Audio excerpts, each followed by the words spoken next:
प्रिय छात्रों, हिंदी के इस शिक्षण सत्र में आपका हार्दिक स्वागत है। आज हम गद्य खंड के अंतर्गत आचरण की सभ्यता निबंध पाठ के चौथे भाग का अध्ययन करेंगे। प्रस्तुत अंश में लेखक ने आचरण की मौन भाषा की तुलना सामान्य भाषा से करते हुए आचरण की श्रेष्ठता सिद्ध की है। लेखक का विचार है कि आचरण की मौन भाषा इतनी बलवती है कि संसार की कोई भाषा उसकी बराबरी नहीं कर सकती। गद्यांश देखें। मौन रूपी व्याख्यान की महत्ता इतनी बलवती, इतनी अर्थवती और इतनी प्रभाववती होती है कि उसके सामने क्या मातृभाषा, क्या साहित्य भाषा और क्या अन्य देश की भाषा सब की सब तुच्छ प्रतीत होती हैं। अन्य कोई भाषा दिव्य नहीं, केवल आचरण की मौन भाषा ही ईश्वरीय है। कठिन शब्दों का अर्थ और व्याख्या के साथ देखें। बलवती माने शक्तिशाली, अर्थवती अर्थयुक्त, प्रभाववती प्रभावशाली, दिव्य अलौकिक, तुच्छ नगण्य कमजोर। व्याख्या देखें। लेखक आचरण की मौन भाषा पर प्रकाश डालते हुए कहता है कि आचरण की भाषा बहुत शक्तिशाली, अर्थयुक्त और प्रभावशाली होती है।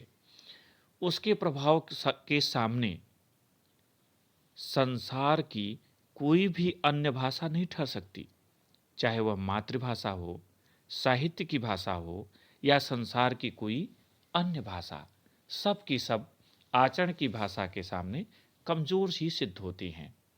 वास्तव में अन्य कोई भी भाषा अलौकिक नहीं है, ईश्वरी नहीं है। केवल आचरण की मौन भाषा ही ईश्वरी है, क्योंकि अन्य भाषाएं मानवकृत हैं, जबकि आचरण की भाषा प्राकृतिक है। विचार करके देखो, मौन व्याख्यान किस तरह आपके हृदय की नाड़ी नाड़ी में, नाड़ी नाड़ी नस नस में सुंदरता को पिरो देता है। पिरो देना, गूंथ देना। वह व्याख्यान ही क्या जिसने हृदय की धुन को, मन के लक्ष्य को ही न बदल दिया। लेखक कहता है कि यदि आप विचार करें, ध्यान दें, तो आप पाएंगे कि आचरण की मौन भाषा के सामने और कोई ठहरता नहीं है, क्योंकि आचरण की मौन भाषा का सीधा प्रभाव हमारे हृदय पर, मन पर पड़ता है। वास्तव में वह व्याख्यान ही क्या जो हृदय की सोच को, धुन, लगन को और मन के लक्ष्य को परिवर्तित न कर दे। चंद्रमा की मंद मंद हंसी का, तारागण की कटाक्षपूर्ण प्राकृतिक मौन व्याख्यान का प्रभाव किसी कवि के दिल में घुसकर देखो। तारागण, तारों का समूह। लेखक कहता है कि चंद्रमा की जो किरणें धरती पर आती हैं, दिखाई पड़ती हैं, जो उसकी मंद मंद हंसी जैसी महसूस होती हैं, तारों का कटाक्षपूर्ण जो व्याख्यान है, अगर इसे जानना है तो किसी कवि के हृदय में घुसकर, माने प्रवेश कर, जाकर देखना होगा, महसूस करना होगा। सूर्यास्त होने के पश्चात श्री केशव चंद्र सेन और महर्षि देवेंद्र नाथ ठाकुर ने सारी रात एक क्षण की तरह गुजार दी। यह तो कल की बात है। कमल और नरगिस में नयन देखने वाले नेत्रों से पूछो कि मौन व्याख्यान की प्रभुता कितनी दिव्य है।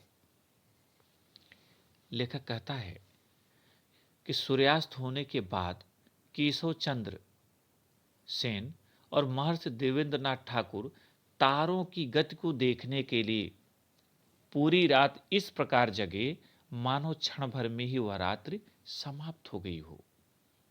यह तो बीते समय की बात हो गई। कमल और नरगिस में जो नयन की सुंदरता देखते हैं, उन्हीं नेत्रों से पूछो, उन्हीं से पूछिए कि मौन व्याख्यान कितना अलौकिक है। बिना कुछ कहे ही नेत्रों की वह भाषा जो व्यक्त कर देती है, उसे बड़े बड़े लेखों द्वारा भी व्यक्त नहीं किया जा सकता। इस भाग में इतना ही। प्रश्न उत्तर देखें। पहला, प्रस्तुत गद्यांश का शीर्षक तथा लेखक का नाम लिखिए। उत्तर, प्रस्तुत गद्यांश का शीर्षक आचरण की सभ्यता और लेखक का नाम सरदार पूर्ण सिंह है। दूसरा प्रश्न, रेखांकित अंश की व्याख्या कीजिए।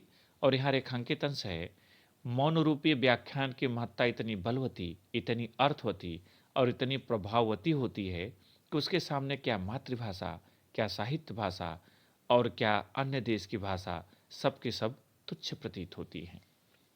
व्याख्या, उत्तर देखें। लेखक सरदार पूर्ण सिंह जी कहते हैं कि आचरण की मौन भाषा अत्यधिक शक्तिशाली, अर्थयुक्त और प्रभावशाली होती है। इसके प्रभाव के समक्ष कोई भी मातृभाषा, साहित्य की भाषा अथवा किसी भी देश की अन्य भाषा नितांत कमजोर ही सिद्ध होती है, अर्थात वे इसकी बराबरी नहीं कर सकती, इनके समक्ष नहीं ठहर सकती। तीसरा प्रश्न, आचरण की मौन भाषा का संबंध किससे है? उत्तर, आचरण की मौन भाषा का संबंध हृदय अथवा आत्मा से है। चौथा प्रश्न, आचरण की मौन भाषा के समक्ष अन्य भाषाओं की क्या स्थिति होती है? उत्तर, आचरण की मौन भाषा के समक्ष अन्य भाषाओं की स्थिति, जैसे मातृभाषा, साहित्य की भाषा अथवा किसी देश की भाषा, कमजोर ही सिद्ध होती है, अर्थात ये सभी आचरण की मौन भाषा के सामने नहीं ठहर पाते। पांचवा और अंतिम प्रश्न, कौन सा कथ्य व्याख्यान कहलाने का अधिकारी होता है? उत्तर, वह कथ्य व्याख्यान कहलाने का अधिकारी होता है जो प्रत्येक हृदय की सोच को, लगन को एवं मन के लक्ष्य को परिवर्तित करने में समर्थ हो। प्रिय छात्रों, इस भाग में इतना ही। अगले भाग के साथ फिर मिलेंगे। बहुत बहुत धन्यवाद।